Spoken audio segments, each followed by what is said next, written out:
right after 9/11, about 10 days after 9/11, I went through the Pentagon and I saw Secretary Rumsfeld and Deputy Secretary Wolfowitz. I went downstairs just to say hello to some of the people on the Joint Staff who used to work for me, and one of the generals called me in. He said, "Sir, you gotta come in. You gotta come in and talk to me a second." I said, "Well, you're too busy." He said, "No." He says, "We've made the decision. We're going to war with Iraq." This was on or about the 20th of September. I said, "We're going to war with Iraq. Why?" He said, "I don't know." He said, "I guess they don't know what else to do." So I said, "Well, did they find some information connecting Saddam to Al-Qaeda?" He said, No. He says, "There's nothing new that way. They just made the decision to go to war with Iraq." He said, "I guess it's like we don't know what to do about terrorists, but we got a good military and we can take down governments." And he said, "I guess if the only tool you have is a hammer, every problem has to look like a nail." So I came back to see him a few weeks later, and by that time we were bombing in Afghanistan. I said, "Are we still going to war with Iraq?" And he said, "Oh, it's worse than that." He said, he reached over on his desk, he picked up a piece of paper, and he said, I just got this down from upstairs, meaning the Secretary of Defense's office today, and he said, "This is a memo that describes how we're going to take out 7 countries in 5 years, starting with Iraq and then Syria, Lebanon, Libya, Somalia, Sudan, and finishing off Iran." I said, "Is it classified?" He said, "Yes, sir." I said, "Well, don't show it to me." And I saw him a year or so ago, and I said, "You remember that?" He said, "Sir, I didn't show you that memo. I didn't show it to you." I'm sorry, what did you say his name was? I'm not going to give you his name. So go through the countries again. Well, starting with Iraq, then Syria and Lebanon, then Libya, then Somalia and Sudan, and then back to Iran. So when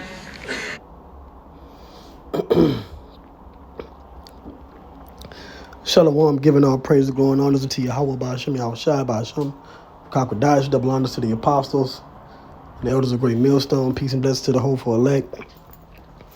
Yeah, what I just showed you was a clip that's been going around for a number of years, especially brothers that are in GMS that that know the truth. This general speaking about the different countries after September 2001. The countries that he was supposedly told that the West was going to invade in the Middle East. And you hear him mention Iraq, Libya, and then down to Iran. So now we're 20 plus years later, and it's taking some time.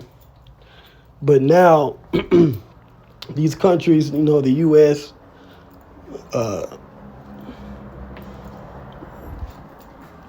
and its top ally, the state of Israel, they're now at the point to where these countries that this general listed off, they're now at the end of that list.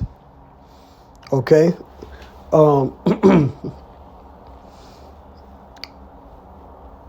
So now the big bad boogeyman of the Middle East now is Iran. And this was years ago. Now this particular video was put up 4 years ago, but I've seen this video more than 4 years ago. And you can look up and watch the video and get the more the more detailed information. But I just want to bring out these articles that have come out in the last few days dealing with Iran and the state of Israel and what's been going on and how things are going to escalate as far as prophecy. Now, this is from the Jerusalem Post, which says Netanyahu, who says we're not attacking Iran, we're attacking. All right. So let me jump right into this. It says Prime Minister Benjamin Netanyahu pledged that he was doing everything possible to prevent a nuclear Iran and assure the Israeli public that Israel was already executing attacks against it. Who says we are not attacking Iran? We are attacking, Netanyahu told reporters in Tel Aviv on Saturday night. Iran is the head of the octopus, and you see its tentacles all around, from the Houthis to Hezbollah to Hamas. So all these reports, these skirmishes, these strikes back and forth, dealing with these three, Triple H's, the Triple H, see down here, they're all tying it to Iran. So we can definitely see things escalating as far as Israel going to directly attack this country. Right? Now the scriptures, right, the prophecy says the least of the flock is going to draw out Babylon into a war that's going to eventually destroy him. Now it's in two places, Jeremiah 49 and 20. Therefore hear the counsel of the Lord that he had taken against Edom. So this is definitely talking about America and this major military in the West, all right, including the state of Israel. It says, and his purpose is that he had purpose against the inhabitants of Teman. Surely the least of the flock shall draw them out. Surely he shall make their habitations desolate with them.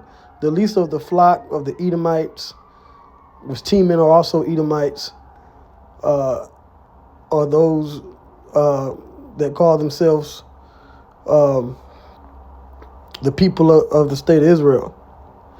Jeremiah 50:45. Therefore he, the counsel of the Lord, that he had taken against Babylon, which is America, Babylon the Great, and his purposes, that he had purpose against the land of the Chaldeans. Surely the least of the flock shall draw them out.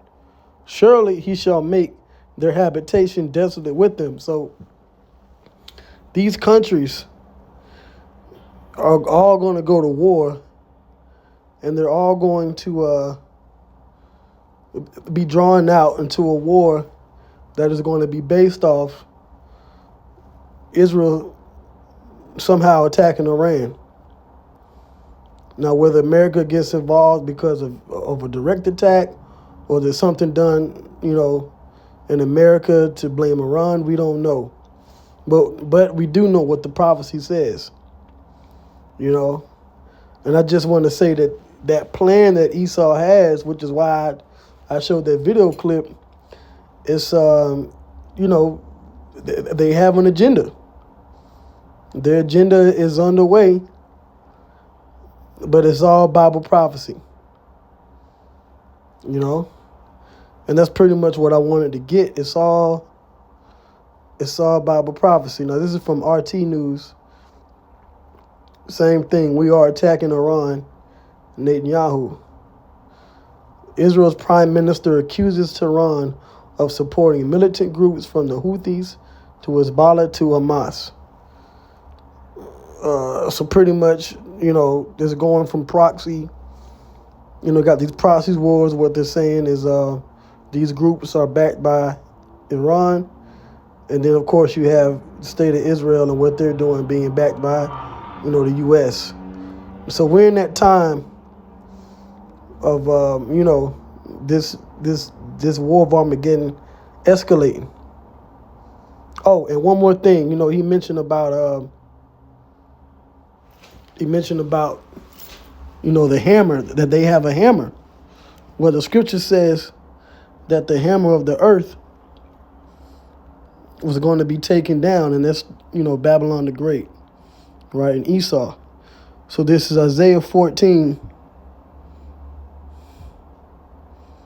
and let's see if I can get this.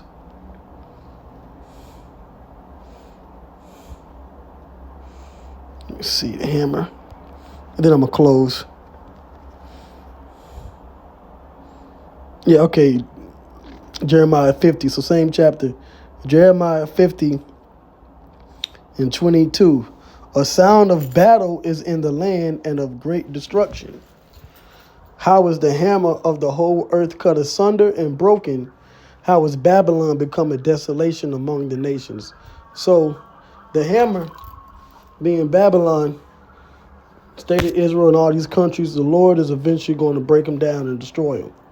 So I just want to bring that information out. Shalom.